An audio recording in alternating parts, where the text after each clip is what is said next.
Well, I'm here with Lee Koonce, who is the president and artistic director of Gateways Music Festival, a summer series of chamber and orchestra concerts featuring professional classical musicians of African descent. How are you doing today, Mr. Koonce? I am terrific, and please call me Lee. Okay. Lee, where did you grow up, and when did you realize you had a passion for music? Yeah, I grew up in Chicago, and I started learning to play the piano when I was 8. And, from there, I developed a love for the instrument, and then the music, I think, came next. And it's been my life's work and my life's passion since then. That's amazing. You've had a pretty terrific career. I was reading your bio before the interview just to brush up. And who or what inspired you to pursue a career in music, and who or what has been the most important influences on your musical life and career? Yeah, those are great questions. I think that for most people who pursue music as a career, it's really the only thing they can think of doing. It's the thing that is the most important thing for them in their lives. And so I think that was true for me. It was the thing that I loved doing. It was the thing that as they say, spoke to me, and I followed that path, and it's what I continue to do. That's incredible. I saw in your bio, it also talked about how you earned a bachelor's of music in piano performance from the Oberlin Conservatory of Music, and then a bachelor's of art in Spanish literature from Oberlin College, and then a master's of music in piano performance and literature from the Eastman School of Music. And you've been the director of community relations at the Chicago Symphony Orchestra, and you've been the executive director at a number of prestigious musical schools. What has been the greatest challenges of your career so far? Wow. I've been so lucky, Ryan. I've been able to do the things that I really cared about. My work at the Chicago Symphony Orchestra was extraordinary, an amazing experience working with that amazing orchestra. In my hometown, I grew up in Chicago, so it was a great experience working with the Chicago Symphony Orchestra.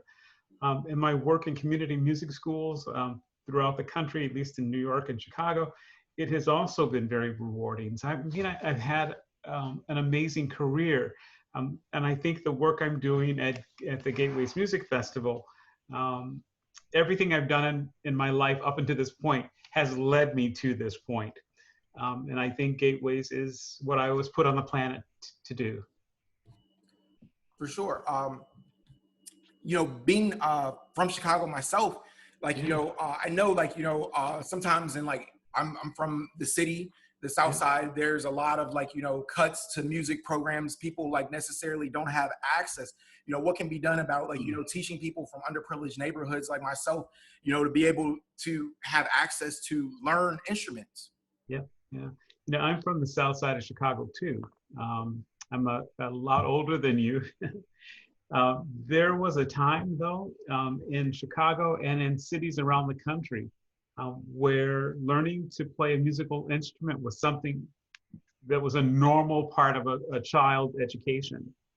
And so, when I was growing up in Chicago, in the 3rd grade, everybody in my school got a violin, and maybe some kids even started in 1st grade.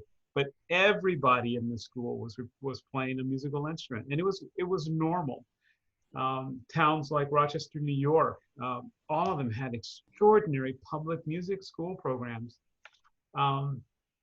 So I think that, as those programs have disappeared and declined over the years, we have fewer and fewer Black kids learning how to play musical instruments. And as playing a musical instrument or becoming a classical musician is something that most folks start at a really, really young age, so some violinists, start at age 3. And so if you don't have that early start, it's really challenging to make it in the field. Of course, wind instrument players and singers usually start later, but for the string players, especially violin, the early start is really essential. So I think the fact that we don't have more music programs in our schools affects the number of folks who go on to professional careers in classical music, but it also affects you know, the number of people in our community who have a love and appreciation for the music. So if you played the violin or the trombone or the tuba or whatever in middle school, you have this sense of what this music is. The language of music, language of classical music is a language you speak. And I think in our community now, in the Black community, it is a foreign language to far too many of us. Classical music is a foreign language, and it didn't used to be that way. According to the most recent study by the League of American Orchestras, Black musicians represented 1.8% of the nation's orchestra players in 2014, a figure that it has not budged in 12 years. The New York Philharmonic had only 3 Black musicians in its history. Why is American classical music so white? Yeah.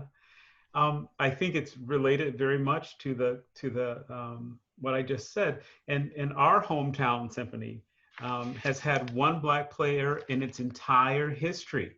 Wow. And that person, you know, probably started less than 20 years ago. And, you know, the orchestra is over 100 years old, and it's only had 1 Black player. And for my time at the Chicago Symphony, actually, he was hired after I left. So from the time I was there, there were no Black players. And I think that the issue is, as I said, people of African descent have been involved in classical music since, you know, the 1500s, since the beginning. Henry VII and Henry VIII had a Black trumpet player in their court. Beethoven wrote what is now known as the Kreutzer Sonata for a Black violinist, George Bridgetower. People of African descent have been involved in this music since forever. And I think the challenge now is that in our communities, young children are not given access to these instruments. And I think that has changed everything. And it reduces the number of our of children who are entering the field of classical music. And I'll end that thought by saying, you know, there was a time in the United States when most orchestras were white and male. And now orchestras there's gender diversity in American orchestras. There's a large component of Asian musicians now in American orchestras. And I think that is an example that we could use for the Black community. There are, you know, millions of young children from Asian countries who are learning to play musical instruments, millions. And that, of course, then leads to that small percentage that become professionals, and then that smaller percentage that go to become members of major symphony orchestras. And so you compare those millions of kids from Japan and from China who are learning to play these instruments at a really high level compared to the number of Black kids who are learning to play those instruments. And so the number of Black players in American symphony orchestras and in classical music will probably stay the same, just because the number of kids in particular entering and learning how to play the musical instruments, the number's just not great enough, right? And the same is true, you know, if there were, 10 Black basketball players a year, that's not enough to fill the NBA, right?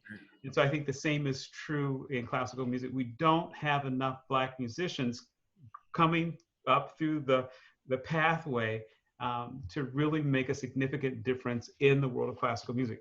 That said, there are many of us in this field, many, many, many of us who have long been ignored. And some of the best players in the world happen to be people of African descent. Some of the best composers in the world happen to be people of African descent. But for far too long and far too often, we are ignored. As a musician, what is your definition of success? Yeah. Now, as a musician or as an administrator? Both, if you have. Yeah. I think as an administrator and as an administrator and a leader of the Gateways Music Festival, success to me is what Gateways is able to do as an organization to improve, change, or enrich the lives of classical musicians. And that's our mission. And so when we're able to do that, when we're doing that, I consider that a success. Wow, that's incredible. The Gateways Music Festival Orchestra is making history as the first all-black classical symphony orchestra to do a feature performance at Carnegie Hall. It's the first time ever in the prestigious venue's 130-year history. Can you talk about the significance of this historic moment set to take place on April 24th, 2022? Yeah, it is really, truly extraordinary, Ryan. We were invited to be a part of Carnegie Hall's upcoming season. Actually, back in 2019 was when we were first invited by Carnegie Hall. And what's really a big deal about this is that the Gateways Orchestra um, is being presented by Carnegie Hall.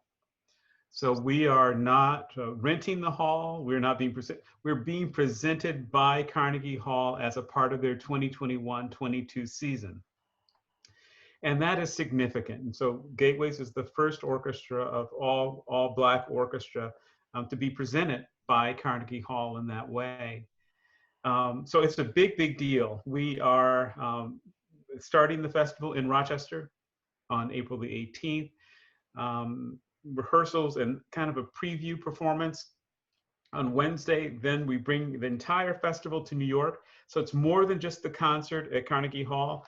We've got chamber music recitals. We have panel discussions, a film screening, and after hours. And all of that precedes the big concert on Sunday, April 24th. And, Carnegie Hall was very clear with us. They wanted all of Gateways, not just the performance on Sunday. So we are kind of taking over New York City on Friday, Saturday, and Sunday, and there will be Gateways performances all over, which is really, truly exciting. That's incredible, Lee. I appreciate you so much for taking the time. It's my pleasure. Thank you so much, Ryan. Enjoyed speaking with you.